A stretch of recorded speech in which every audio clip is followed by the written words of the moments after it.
Senator Jibril Barrow, who represents Kano North, has expressed confidence that his chances of becoming the 10th Senate President will not be affected by the fact that President-elect and Vice President-elect are both Muslims.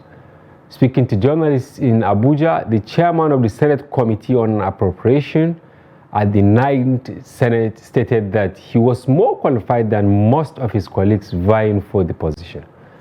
He emphasized that his ambition was driven by competency and not religious sentiments, and urged President-elect Tinubu to consider a ranking senator from the Northwest geopolitical zone as the next Senate President. Senator Jibril also advised politicians to prioritize grassroots engagement and not wait until election season, citing this strategy as a key factor in his victory as the only returning APC senator from Kano. He becomes the second senator to declare interest in the Senate presidency after Senator Oji Uzokalu from the Southeast. The legislature is a distinct arm of government that works on, it doesn't work on sentiment. It works on your ability to do the job. Your ability to do the job. It is the principle, it is the tradition all over the world. So it's there in our rules. It's there in our rules that, and this rule is a product of the Constitution. Section 60 gives the latitude to the National Assembly to create means of regulating its procedure, including summoning summoning the houses of assembly, that is the Senate and the House of Reps, and then recess as well.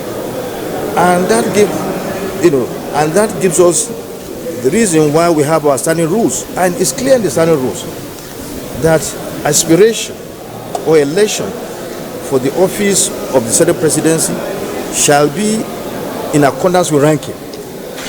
And amongst those who are seeking to acquire that office as we speak, I have the highest ranking. So it's constitutional.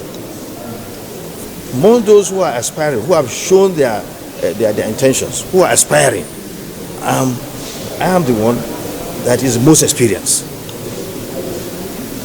The issue is that of competence. It's competence. You need to be grounded in the procedure of legislation before you are able to be the president of the Senate. The rules and regulations of how we do our activities here, you need to be knowledgeable in them, you need to be grounded, and that's the tradition all over the world. And as you speak, I'm number one among those who have shown their intent to aspire. So do you now relegate competence for other sentiments? We can do that. That was Senator Barrow from Kano. Still on Kano, the state chapter of the All Progressive Congress has praised its supporters for conducting what they call peaceful protest at the State Independent National Electoral Commission headquarters in Kano. The protest was held to demonstrate against the perceived bias of the state's resident electoral commissioner in the recent governorship and state assembly elections. The APC lost the governorship election to the opposition New Nigeria People's Party (NNPP) in the state and accused INEC of being biased.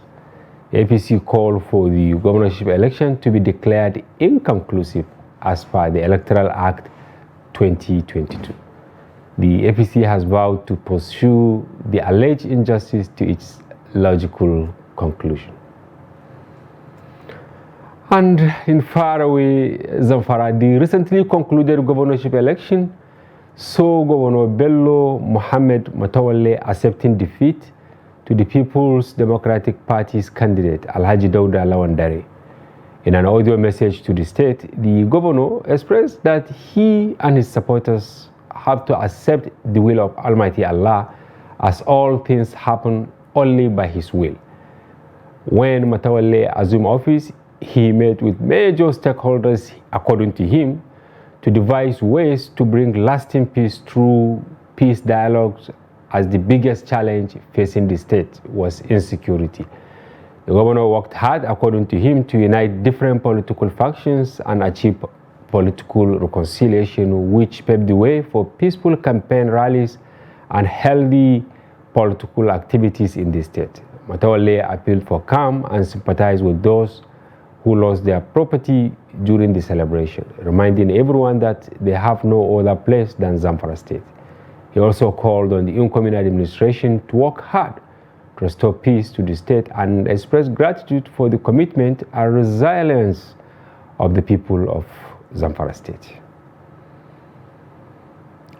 And with reactions still trailing the just concluded governorship elections, our focus tonight will be on the controversies around the Kano governorship election, its aftermath, and what to expect from the actors. And to share their perspective, of course, we have one in the meantime in the studio in the person of Malam Yusuf Zango, who is our opinion editor and in-house analyst. Welcome to the program. Thank you very much. Yes, you've seen quite a number of interesting very tidbits. Yeah, but before we go to Kano proper, maybe we should start with Zamfara. Are you surprised that the governor sounded conciliatory? Well, I'm not that surprised, but it's magnanimous on his part to do that, because some wouldn't even agree that they have lost. It's good that if the road is very clear, you have lost, to come out and say, yes, I have lost, and life moves on. I think in that we need to commend the governor for doing that, because doing otherwise would have led to more problem in the state. Already, you remember they had to declare a dusk to dawn curfew. Yes. A dusk to dawn curfew just immediately after the announcement. So for him to come out and say, look, yeah, I've considered this, and I think it's a very, very well thought out decision on his part. But what do you think is maybe the wide margin when he realized that there is nothing he can do? Because he was alleged to have, facilitated the abduction of electoral officials in 1 or 2 local government areas there, while counting was ongoing at the headquarters. Well, that is an allegation. It remains an allegation. And I think it's left for the security agencies to find out, because situations like that, I think they are worth digging, investigating, and bringing the culprit to the book. That's very, very important. Whether he has admitted to have done that or not, I think what we will just work on is what appears to us in the surface, that he has come to say, yeah, thank you very much, I have agreed that I have lost this election. Yeah. And I think for some in Nigerian politics, it's something that is, it's not strange per se, but it's very difficult for our politicians to accept defeat, even if it is very clear. Yeah, yes. Yeah. And he spoke on insecurity, that when he came on board, he put machinery on ground. He rallied stakeholders to find a way out of that conundrum. Is he not really indicting himself? He really, I think that's a subject of serious contention, because from day one up to the time the election was announced, and even today, nobody can tell you that Zamfara is peaceful. Yeah. I said now, I know the military, the other security agencies are still battling with the insurgents. Unfortunately, many people question his mode of operation, and because at a time he was trying to even pat the non-bandits on the back. You remember the exactly the non-state actors. Yeah, the non-state actors whom he, at a point he said they declared amnesty for them. Brought them. I think one of them was even taken and lodged at the government house. Exactly, the government house. Only for that guy to renege. How did he even die? He was there battling his other bandits. Exactly. That's why he was killed. For supremacy. Exactly, for supremacy. So I think as far as that's concerned, it raises a lot of question on his effort to bring down, to arrest the situation. And that's Zamfara why so many things were introduced. You know, ban on operation of motorcycles, ban on traveling, the use of mobile phone, stoppage of markets and all in an effort to address. And it came to up to now many villages, ghost town or ghost villages in Zamfara. So I think after 4 years, you are still telling me that, look, you have done your best. I don't know what would have happened if you had been re-elected. I don't know how the situation would have. It's good that Zamfara people may be, they are going to have a new, fresh person who may come with fresh ideas. Now, some are also saying he wasn't prepared at initial. I don't know. He was, of course, a senator, right?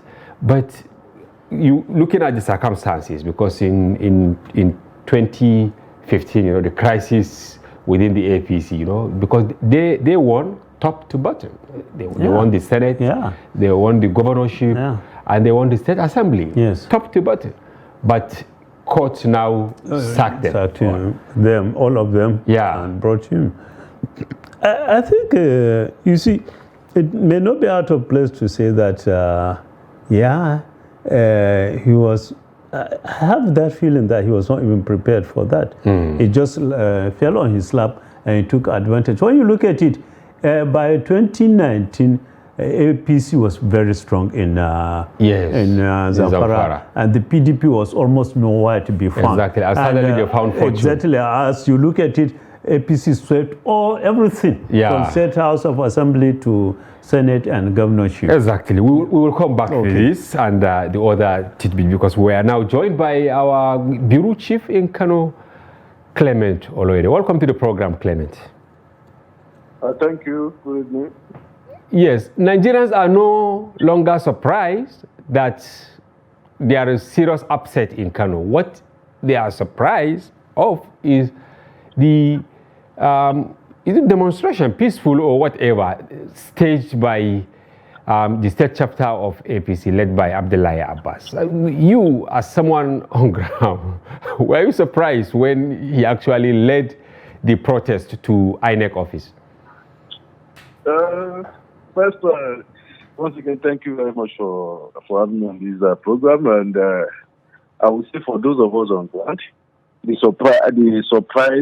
the element of surprise itself might just be as regards to the protest, the physical protest going to the INEC office, but the party rejecting the outcome of the election and taking action is not really surprising, because from the get-go, when the collation started, for those of us inside the collation center, the handwriting was clearly written on the wall.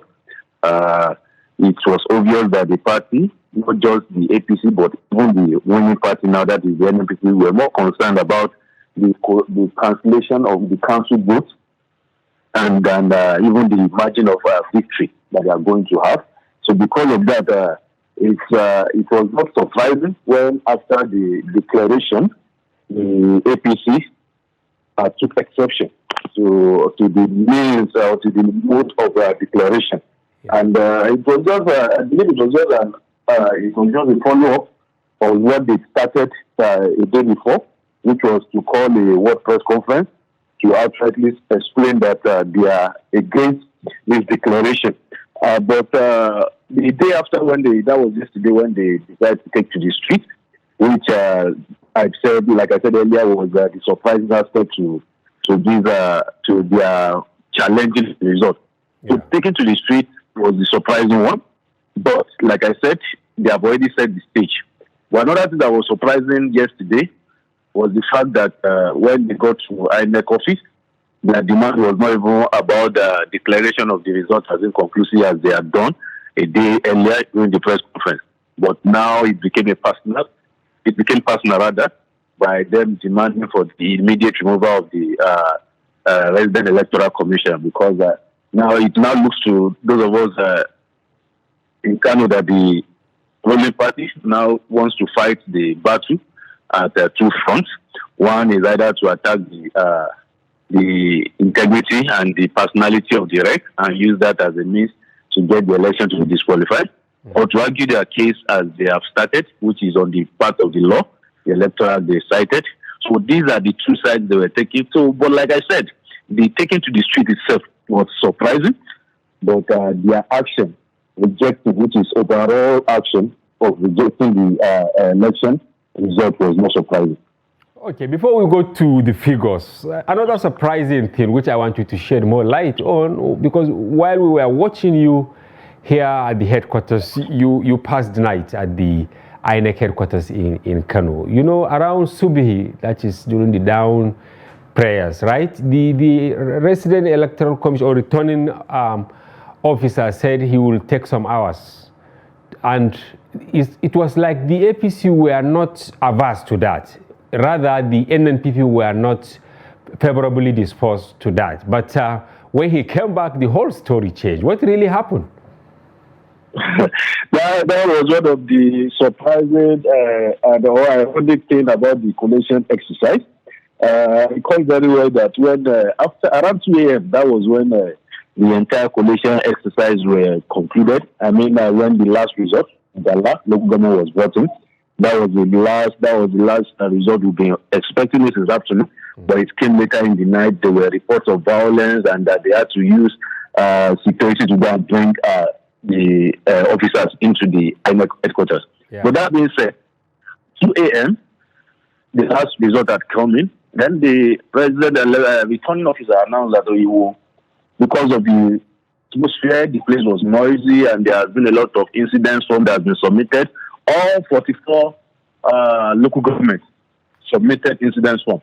Only Carolina local government did not have a cancellation as a result of violence or overvoting, though they also submitted incidents form. So the returning officer said because of this large number of documents he has to sift through, the collation center will not be convenient for him. He will need to retire into a more secluded place, and he suggested going upstairs. But at that moment, the NNPP were not taking any of this. Then the agent of the NNPP raised that immediately and said they were taking exception to it fully. That they've all along, the challenge has always been about the trust, that there is trust deficit between Nigerians and the leaders. And the fact that you have to leave this place, they are not okay with that. I remember Dr. Gofabichi, who is the agent of the NPP, at that point he was saying they were even more happy that throughout the collation period, that was on around 1:32 p.m. in the afternoon, till that 2 a.m., the returning officer did not at any point use his mobile phone. That was according to Dr. Bafoda. That itself has given them confidence. But now that he said he wants to stand up and go elsewhere where they are not going to see him, they are not okay with that. Yeah. So they said when the back and forth was going on, the resident electoral commissioner, that's Ambassador Abdul Zango, stood up and he appealed to them passionately. I've never seen anyone appeal so passionately to a large audience. But almost everything was saying was falling at the deaf ear, because the NPP, after all the appeal and everything, he swore to them that they were going to be fair, they were going to do this. They said no. At best, he should select representatives among the agents to go with him. But later on, they allow reason and say, okay, he will go. But that was not until the electoral commissioner promised that he will not be going with the returning officer. He will sit in the collation center together with all the agents to at least disassociate himself from the process and let them know that, okay, it's not like we are going upstairs to go and cook up any figure. He is going alone to have a very good ambience to do this work. So he went in, but suddenly, he said we should give him 2 hours. He said, everyone should give him 2 hours. But about 1 hour, 30 minutes or so later, he came back. We were surprised that, thank God, we're about to finish everything. Yeah. But he came in and announced that, okay, he is not that he is ready with the result or final listing, but he has gone through the process. And he has gone through the electoral guidelines and explained to them that, okay, the guidelines, according to what you understand, does not consider cancellation as a result of violence to be something that should be considered in the need of in the margin of lead. So he said, okay, he has taken that 1 hour 30 minutes to separate polling units that were cancelled as a result of violence from polling units that were cancelled as a result of overvoting. Yeah. At this point, the APC Oh no, it was not even the APC, but another agent of another party, a smaller party. But at the end of the day, we realized that we were working in the same line with the APC. In cohort, yeah. Stood up and said, yes, the cohort. You know, the agents, 18, they were divided. It's just basically NMPP and APC. Others were saying they are from Accord, they are from this, they are from that, but we all know the party they all belong to. So the young man who is, we later found out that he's a barrister, stood up and explained to the returning officer that based on the electoral act, violence is violence. So yes, somehow they rejected it. At that point, the NNPP agents who had hitherto been against exactly his movement, returning officer leaving. Yeah. Yes. He rose up his hand and said he is speaking on behalf of 9 other party agents. Yes. And they are okay with this arrangement. Okay. So at that point, they realized that this arrangement would favor. Yeah, the tide was turning in their favor of sorts. Yes. Okay. The tide was turning in their favor at that time. Yes, Clement. So because of I have this feeling that the returning officer actually unraveled something, weaponization of protests of sorts, or weaponization of crisis by politicians in order to score political goal. What am I trying to say? The results were cancelled in 385 polling units of 180 registration areas across 38 of the 44 local government areas. Don't you think that these politicians actually induce this violence in order to have an advantage? Oh, yes, I totally agree with you on this. Before the election, we in the analysis we've been doing and the conversation we've been having with analysts and everything, we saw that provision in the Electoral Act, which says that where violence or a natural disaster or all those things put together occur and it affects the election process, that INEC has the right to outrightly cancel voting in that place. Yeah. It was a noble idea to ensure that, okay, people don't take advantage of violence and steal the ballot box and stop it with already filled ballot papers. But Nigerian politicians, being Nigerian politicians, as we used to say in this area, they took advantage of that provision. And that was why a provision that was supposed to forestall violence more or less encouraged violence. Because on the election day, there was widespread violence. Yeah. Widespread, but even the report we had at the local government where it was not cancelled because of violence. That local government, the collation officers put on that after their finished collation, violence erupted and all the materials were destroyed. But luckily they were able to come back with the result sheet. That was why that whole local government was not cancelled. But what am I saying here? Politicians, just like you said, knew that they rather see this novel idea by the electorate as an opportunity for them to get places. It's simple mathematics for them. It's part of calculation for winning for them. Places where you think that you do not have strength, where you think your opposition is stronger, where the opposition is more or less going to take 90% or 80% of the vote. Yeah. Simple mathematics, cause violence there, let the election be cancelled. So what they do in other local government and everywhere in the states, in the House of Representatives election and National Assembly election, right, was that they were smarter with the mathematics. Yeah. In the sense that they look at the places they want to cause the violence and they make sure that the margin of lead will still be higher than those cancelled votes. But this time around, the margin of lead is smaller than the cancelled vote. In total, there were about 273,000 disenfranchised voters due to violence. Yeah. So, and we had 128,000 margin of lead. Yes. What when I said earlier, when the coalition started, we noticed that the both parties were very much concerned about the council vote. We believed in the coalition center at that time that APC were playing at getting, because it was obvious at that point that the NPP were going to take the lead, especially with the vote count, with the results that were coming in. So the only option is to get the election declared as inconclusive, so that the election will be organized in those smaller polling units. Yes. And there will be opportunity to concentrate resources in delivering those polling. And for those in Kano, the word inconclusive is like an anathema, is like a taboo. Yeah. It's like what we call an haram. Exactly. People don't even just want to hear that word because of the experience of 2019. Yes, thank you. We will go to 2019, but please stand by now. Let me ask one or two questions on the side of Malam Zongo. You have heard what he said. Yeah. The question I asked was weaponization of violence to get advantage. Yeah. And in Kano, this time around, you know, Abba of NNPP, he scored 1,019,602, while Gauna scored 890,705 votes. Yeah. But where they cancelled votes, you know, the total number 273,442. Yeah.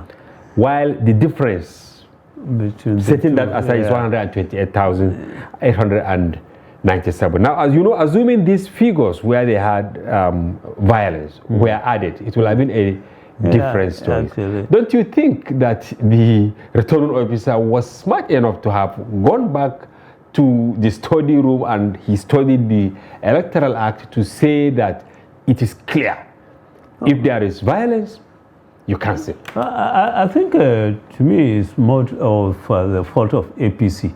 You don't, it's very, I'm sorry to use this word, foolish, to rely on inconclusiveness of any election to win the election, especially for Kano, which they knew what happened in 2019. Yes. They escaped very narrowly. Narrowly, because the difference in 2019, now, actually, it was 8,982. Exactly. Because Ganduje at that time, he scored 1,033,695 votes, while Abba, the same Abba, under PDP scored 1,024,713 votes. So their difference was just 8,982. Then, while this time around 128,000. I think the returning officer should be commended for remaining calm.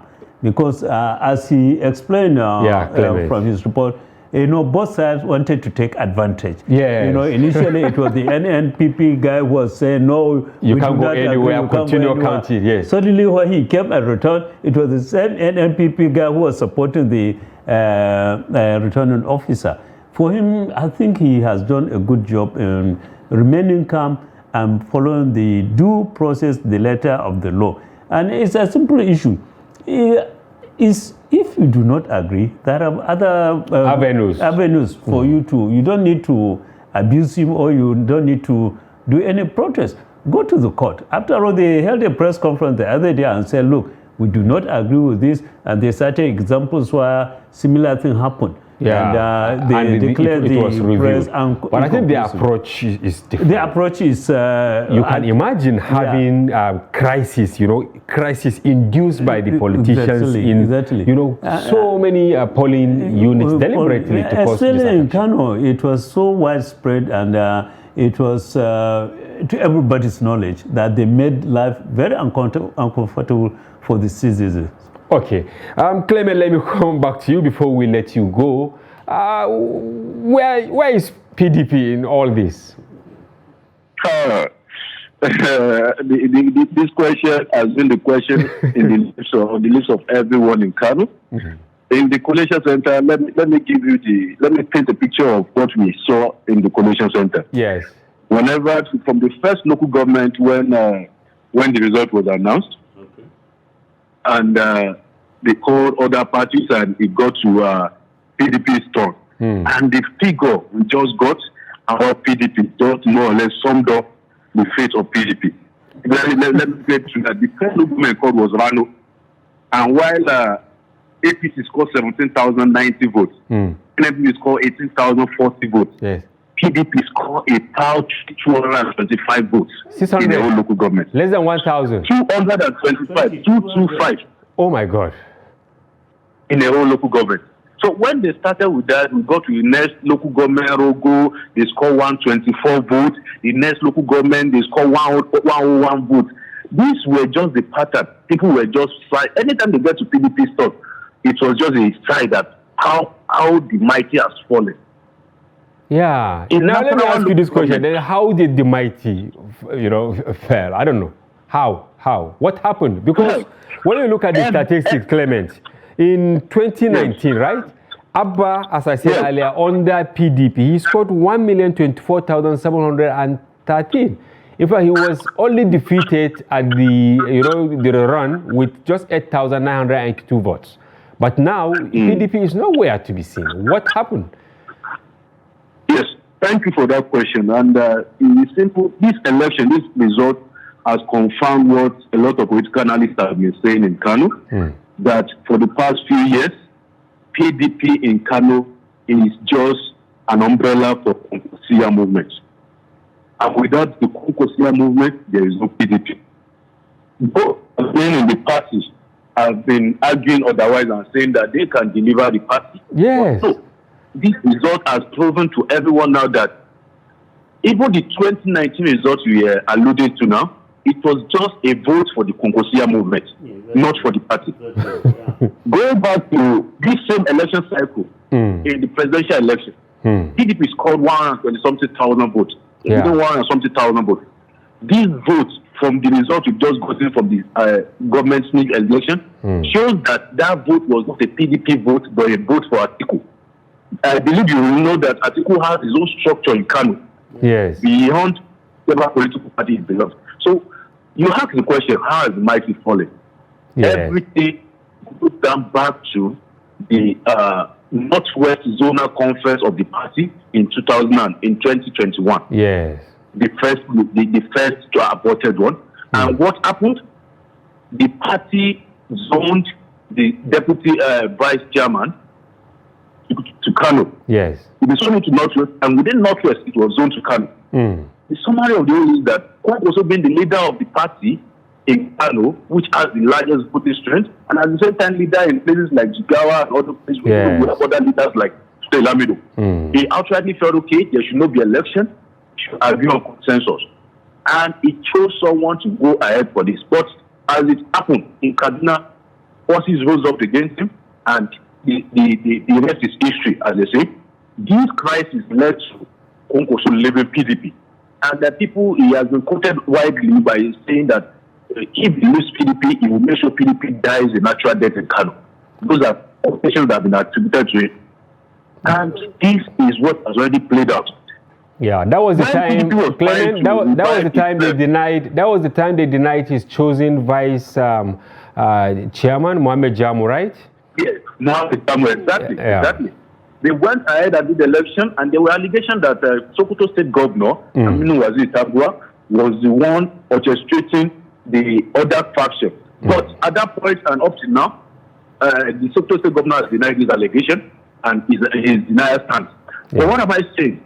Despite these gaps, the PDP tried towards last year, around August last year, to revive itself by wooing a former governor of the state. That's Malam Ibrahim Shekarau, who is also a serving senator when he had with NMPP.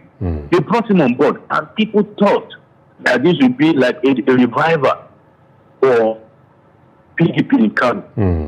But for those that are familiar with Kano, the timing and the history of what led to Malam Shekarau joining PDP was not good timing for the PDP to be revived in Kano. Even in the governorship election in Nasarawa, in the View ward, where Malam Ibrahim Shekarau voted, PDP only scored 3 votes out of 180. Yes, and honestly, that was the question I wanted to ask you. That there was some kind of silent alliance between Kano and Jigawa during this election, even though Jigawa was cleared for the gubernatorial, of course, by APC. But it's like the politicians in Jigawa and the Konkosia people, they had a kind of an alliance to deny PDP, the space to breathe as it should. Do you agree with this? I do. Let me add to that after the election, I think yesterday or the day before yesterday, Rabbi Musa Konkoso, the leader of Konkosia, he granted a view, I think, to one of the foreign media, and he said that those people that orchestrated their leaving PDP today, at that time. Yeah. Everybody should look at the person that before them. It's just common sense to look at who is referred to. He's referring to the student Lamido in Jigawa. He's referring to Aminu Kubwa in Sokoto. He's referring to in Kano. All these people, they have something in common in the election period. They meet across both. This was regular. And coming back to what you're saying, that there seems to be an alliance between Jigawa and Kano. Those that know Kano, Jigawa, they have a long history. Aside being the fact that Jigawa part of Kano, their political process kind of way into that.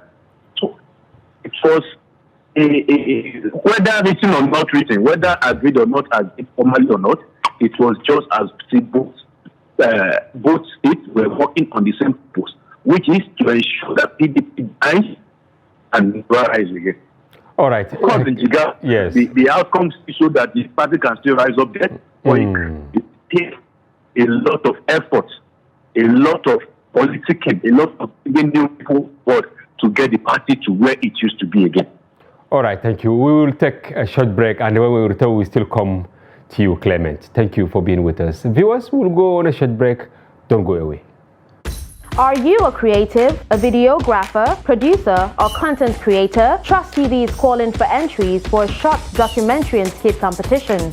To qualify for this entry, send your short documentary or skit of not more than 5 minutes on health or any social-related issues to creatives@trusttv.com. Using this format, title, duration, first name, phone number, and a summary of the production of not more than 1 paragraph. Winners will be engaged for production for Trust TV, and prizes will be won by the overall winner and the first and second runner-up. Opens from 19th March 2023 to 31st March 2023.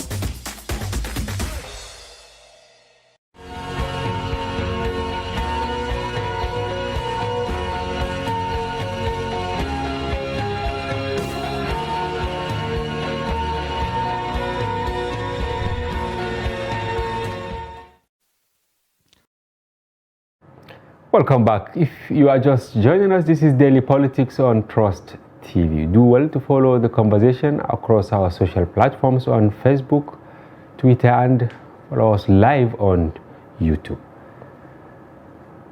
I still have Mala Yusuf Zongo in the studio. He's our in-house analyst, and of course, Clement Oloyede, our Bureau Chief, joins us from Kano. Mala Zongo, before we went on break, you had the intrigues. Yes, yeah. How PDP was reduced to almost nothing, because what they garnered during this season, less than 15,000 or 15,000 and some hundreds throughout the gubernatorial election from all the 44 local government areas in Kano. Are we right to say that it is about individuals? Because this same Abba who won, as I said earlier, who won this time around, he garnered 1,024,000 votes in 2019.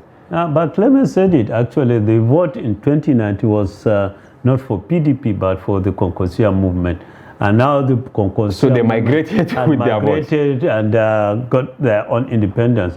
And when you look at it, since 2015, there has been that running battle within the PDP in Kano. So that pushed Shekaro back to APC, then to NNPP. They and traded the people like Aminu Ali have been there, but over time their electoral fortune is dwindling, and there are no other party members who will take up from them and move the party forward. They seem to have denied everybody access to the reins of the party. So I think it's not unexpected to me. And as Clement said, you know, during the convention of the party, of course they said they have zoned the national vice chairman to Northwest, specifically Kano. Exactly. And Konkoso had his candidate. Why do you think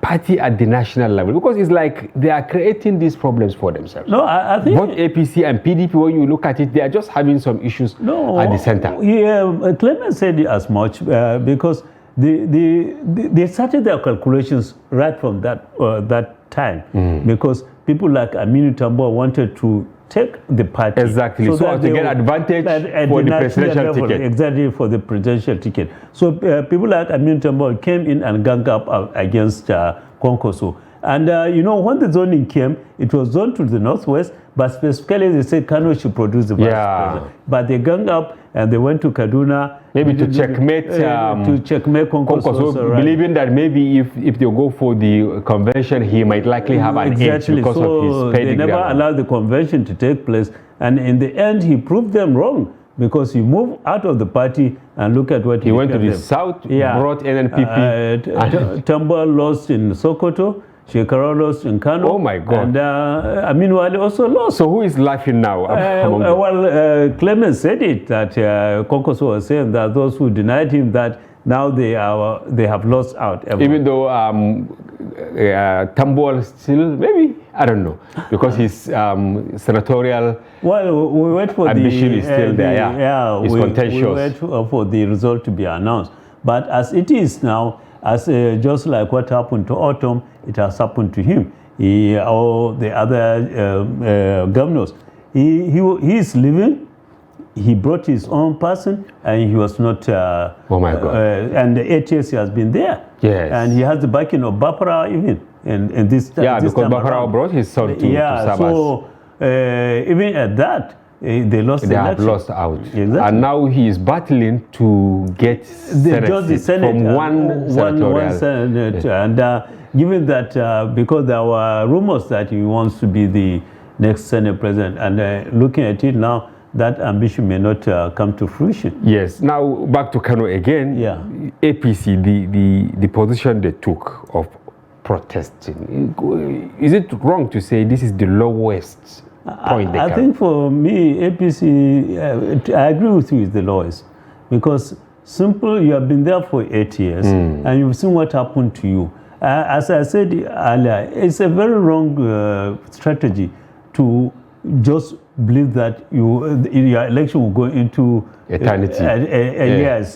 So you rely on that to win. That does not make you a real winner. If you want to show, because politics is showing your support. Yes. So if you want to show your support right from the go, show your opponent under no circumstances is he equal to you. So from the word go, show him that he can't defeat you anywhere. Yes. But to rely on and to make it, to even go to circumvent the norm. Exactly. And to get advantage.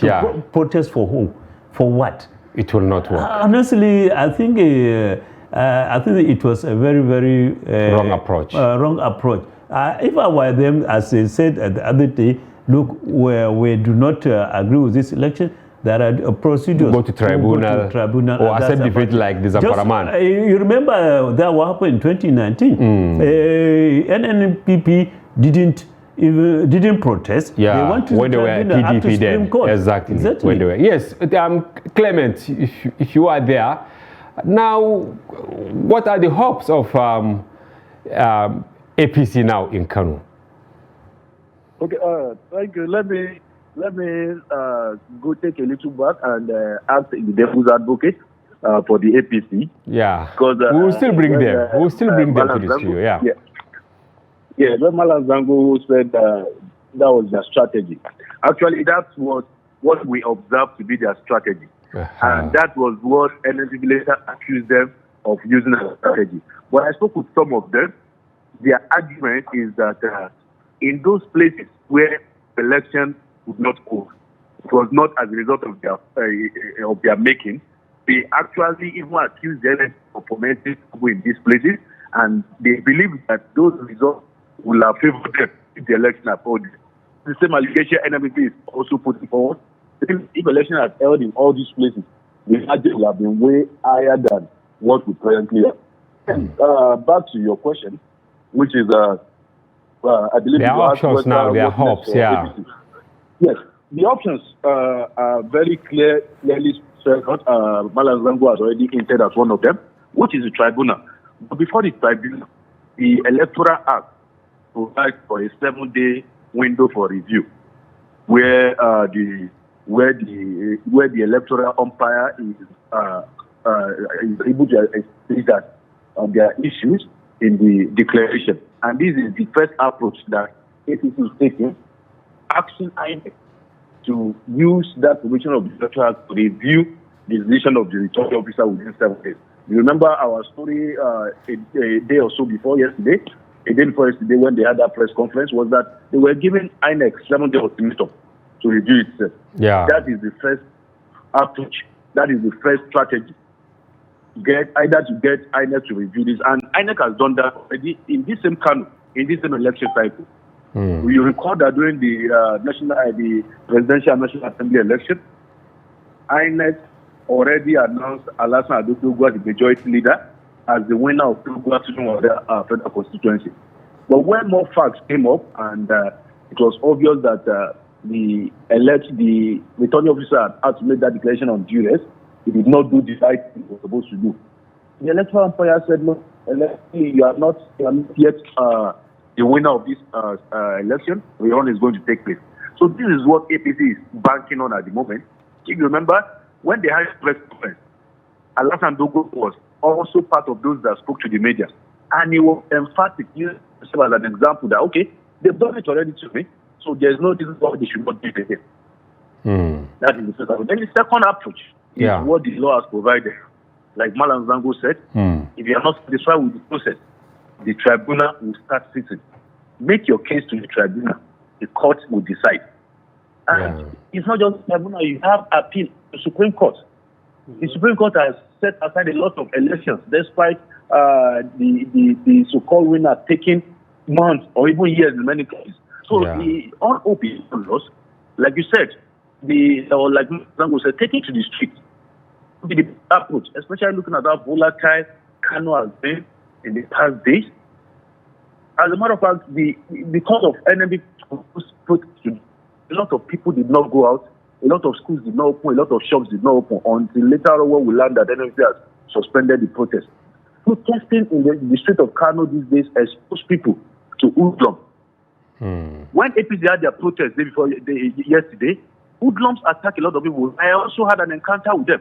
We had to drive recklessly and find our way out of this place. So that is why a lot of people were arguing that, okay, when there are provisions on what you can, which is one, ask INEC to review itself. Secondly, go to tribunal. There's no need taking to the street because you know that people, some disgruntled elements can take advantage of it. So to summarily answer your question, these are the two options ahead of them. Okay. The second one, the second one is ahead to be seen. Okay, the last question I will ask you is, some people have started having, a second thought that the people that voted NNPP, they paid a big price during celebration because many shops were looted, allegedly, by jubilant youths of NNPP. The leaders, have they spoken to apologize or to give a commitment to pay traders, market women and all that, whose sources of livelihood have been plundered by these talks? Okay, President, I would say, to the best of my knowledge, there has been such a commitment or such a declaration by the party, and that is expected. They saying that they are going to pay compensation is the party admitting that that carried out these atrocities are members of the party. That is not established. NNPP position at the moment is that their attribution were infiltrated by members of the other party to cause havoc. The other party, which is APC, is also accusing them of unleashing mayhem on people. But what is clear to everyone so far yet is that on the day the result was declared, a lot of properties were destroyed, which include the Kannywood musician. His property was set ablaze, was vandalized. And this is someone that was known to be actually not in support of the NNPP in the election period, was in support of the APC. So, but NNPP are not to. Okay. We have to draw the curtain here. Thank you very much, Clement, for joining us from Kano and for being on top of your beat. We are really proud of you and thank you very much. Thank you, sir. Thank you very much. Yes. I'm tempted to say what is your last word, but we have run short of time. No, so no maybe problem. in a sentence, yeah. how should APC handle its followers while they go to the tribunal? Yeah. It's as simple as that. Let them just go and do a good reflection and calm their people down and follow the due process, period. Thank you very much, Malam Zongo, for coming to the studio and for your informed perspective on most of the issues. Thank you very much. Whereas, yeah, and viewers, that's a wrap on today's edition, hoping that you enjoyed all what we discussed. And join us tomorrow for another interesting package. For now, bye-bye, I'm Hamza Idris.